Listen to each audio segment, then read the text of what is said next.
captain? Titanic. Exactly, he captained the Titanic. And you know what? Captain Edward John Smith, or just EJ as we like to call him, was a very good captain indeed. And you know, any sailor would give his right ear to sail with our EJ. So I was quite pleased to sail with him on many occasions. And you know, on one particular trip on a ship called the Medic, I traveled all the way from England back to Australia. Remember, I had been there before on that other ship after I was in that shipwreck? But this time when I went to Australia, wouldn't you know it, there was a woman traveling from England back to Sydney, Australia, and her name was Sylvia Hawley Wilson. And she was the most beautiful girl I'd ever seen. But, you know, owing to a slight deformity with her foot, she had a little bit of trouble climbing up and down the ladders between the decks. So I gallantly offered to help her up and down, and you could say I literally swept her off her feet.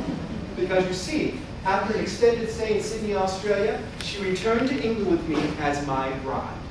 And eventually had 5 beautiful children, Brian, Mavis, Doreen, and Roger, you see. Now, a little bit later, in 1912, I was hoping to advance for the White Star Line, and I was serving as the first officer on a ship called the Oceanic, which I thought was the finest ship afloat. Now, I wanted to become a captain someday, but I knew I needed to become the first officer in a very grand ship, and the opportunity presented itself, because just a few years earlier, a gentleman by the name of Lord Perry and also J. Bruce Ismay, who are pictured here, they decided to build 3 brand new ships.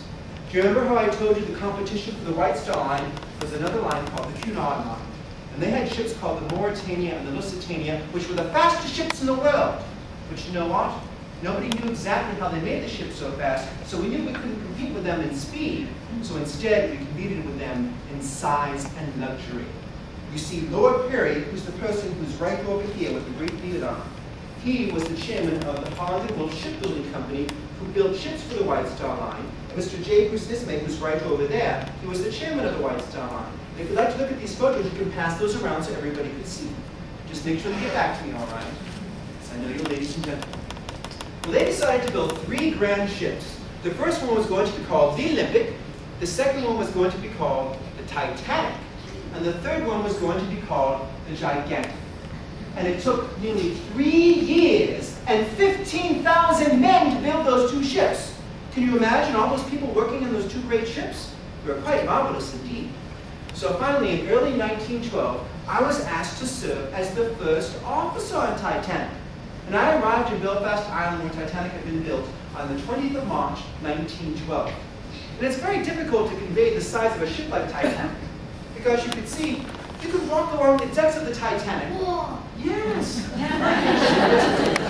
But you could walk along these decks and walk for miles and miles and never repeat the same passage twice. And you know what? I've pretty much been on every ship afloat, from a barge to a battleship, but it took me nearly 2 weeks before I could, with any confidence, find my way from one part of the ship to the other by the shortest route. And so when I got on board on the 20th of March, there was only another 20 days until our maiden voyage, so we were very busy indeed. As a matter of fact, when we went to Southampton, England, which is where our maiden voyage was leaving from, the paint was still wet on most of the doors. They didn't even have the numbers on them yet, and the passengers were arriving. So in Southampton, England, on April 10th, 1912, we took on board our first passengers. Now, wouldn't you know it, as we were leaving England, a little something happened. And I'll tell you what that was. Pretend this is the big ship Titanic. This is a little bit bigger than this, isn't it? See, this is the size of most of the ships that time, and in comparison, look how big Titanic is. Well, just before we sailed, there was a coal strike going on in England. And we were afraid we wouldn't have enough coal on Titanic to make our maiden voyage. But you know what we did? We borrowed coal from all of our sister ships in the area, and we even purchased coal from our competitors, at a premium price, mind you, to make sure that we could sail on time. So because of this, many of these smaller ships couldn't go anywhere because they didn't have any coal. And right in front of us in the river, you see, there was my old ship, the Oceanic, and pretend this is a ship called the New York, which was on the outside. Does anybody know where Titanic was supposed to travel to on its maiden voyage? Where, Matt? America. To where specifically? Do you know? To New York! So it's quite ironic that the ship right here was also called the New York. Now what happened is, Titanic was such a large ship, as we traveled by the ship called New York, we created a very large wave, or waves, and the New York bounced up and down. Can you bounce up and down like this? Can you bounce up and down? So it bounced up and down, and wouldn't you know it, the line snapped on the New York.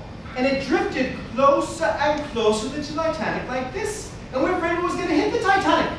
So Captain Smith, do you remember what his nickname was? EJ. Yes, he put the engines in reverse and then pushed the ship New York away a little bit, but then one of our tugboats called the Vulcan had to take and push the New York all the way back into the moorings. You know, at its closest point, the ship called New York was within only 2 or 3 feet of striking Titanic. Can you show me how far 2 or 3 feet is? Just stretch your arms apart. That's how close the ship was to hitting Titanic. And you know, many of the passengers were leaning over the railings watching this entire incident unfold. And some of them thought it was a very bad omen indeed for the maiden voyage. But you know what most of them thought? They thought it was simply a sign of how powerful the Titanic really was and that nothing could ever possibly harm them. They were very wrong, weren't they? Yes. Because you see, later on, in Cherbourg, France, our next stop, when the passengers heard that the maiden voyage was going to be delayed by about an hour because of this incident with the ship New York, the passengers were very upset having to wait another hour, especially the first-class passengers. And you know, in Cherbourg, France, our second stop, many fine people boarded Titanic. For example, does anybody know who Colonel John Jacob Astor was? Oh, you do? You've heard the name before? Quite amazing for one so young. Do you know who he was?